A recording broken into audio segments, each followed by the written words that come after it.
Hey folks, it's Saturday, June 30, and I'm on the west side of the house. I have this piece of 4x8 plywood up. Um, this is my story pole. You'll see some marks, and there's another one. Those marks are 6 inches apart, and what I do is I put that up on the corner of the house so that I could mark down from the top how far or where the siding should go. Today, these are the tools I'm using. I have 4 nail guns. This is for siding. This I use to put up that white strip on the bottom. That's my framing nailer, and that I use to put up, like over there. I had to put up a short board there, and then there's my finish nailer, which I use around my windows. I just pulled out the chop saw because what I'm going to do is put these boards up along the edge on the soffits right up here on the inside edge. You're gonna have to fill up that gap. Now maybe you can see that string. There's that piece of pink string, and what I did is I wrapped it around a screw down there and wrapped it around a screw on the very last one and pulled that string taut so that I could see which vents needed to be removed and reinstalled. And I'm going to tell you, they're pretty darn close. The only one that needed to be removed and reinstalled was the second one. So I'm real pleased with that. You know, I had done that last fall, but I always knew there was at least one that was off. You know, I think I referred to how the garage is about 1.5 inches in compared to the living room wall. And so I talked about a transition piece, and here's what I did.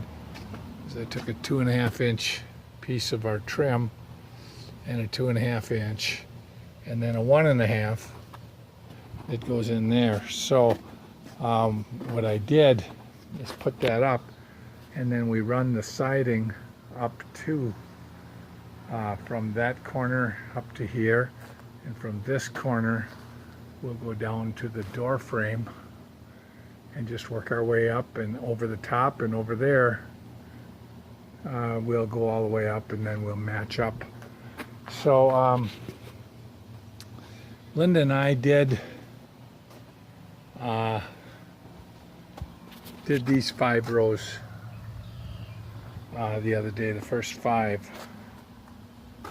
1, 2, 3, 4, 5. Yesterday I put that one on myself.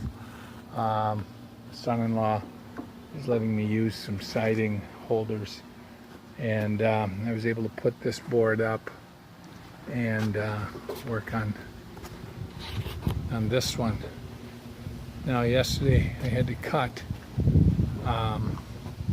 2 boards. They go underneath the window frame. And that'll get caulked. The window frame is off just a bit, so but that's why it gets caulked, and then it'll get painted. John and I put on this bottom board. Linda painted it all. It looks beautiful. Then John and I did that one over the top, and again, it looks real good. So yesterday I built this frame around the this double set of windows. Did the same here. I have the parts to do this and that one. Linda just pulled up. It's about 1 o'clock, and she's been watching grandkids again this morning. So here, between these two windows is this space, and what I'll do is see how big that is and then get a bigger piece of this, what they call Miratec, and put that in there. Otherwise I'll end up Craig joining and putting two pieces on. I brought that little piece on the bottom of the fascia around so that I can today or tomorrow start putting fascia on, fascia metal.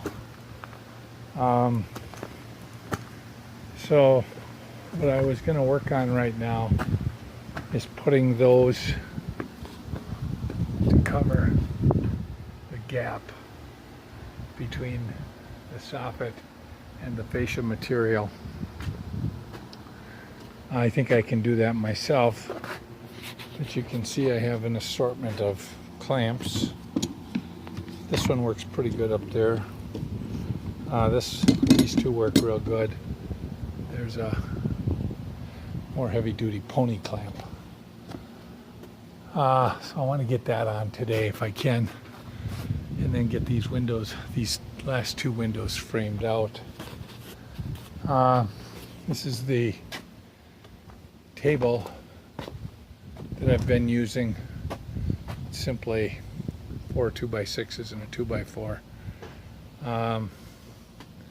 These two 2x4s, this one and that one, are really integral, because when you're dealing with a long piece and you have to cut it, you don't want it to snap or have there be any pressure. So let's say I wanted to cut 4 feet off of a board, a siding board. I'd put that there, put this here, and have the place where I'm cutting it in between these two boards. And then what it does is it supplies some support on that piece that you're going to cut. Now, look at down there. You want to see how much this thing falls off. You see I have two big extension ladders, and they're out there quite a ways. When you get over here, and I just have this 10-footer that allows me to get up there. So, that's it. We have a family reunion here at the end of July, and then 2 weeks later in August. First one's for my family, the second one's for Linda's. And we'll split our time between here and 5415 West Bald Eagle Boulevard. Oh, another thing that I did this morning, because I put all this white trim on, the fascia, the board is just simply 2x8s, and they twist a little bit sometimes. So what I do is I take that big pony clamp and I put it on the joint and I ratchet it tight. And then what I do is drill a little bit of a hole. Well, I don't even know if you can see it. And then I run a 3-inch screw through from one board to the next. And what that does is it keeps them straight then, so that takes that twist out. Anyways, today I've got a couple of things I want Linda to do, one of which is to paint those 5 trim boards so that we can put those up here on the west side. Thanks for following our progress.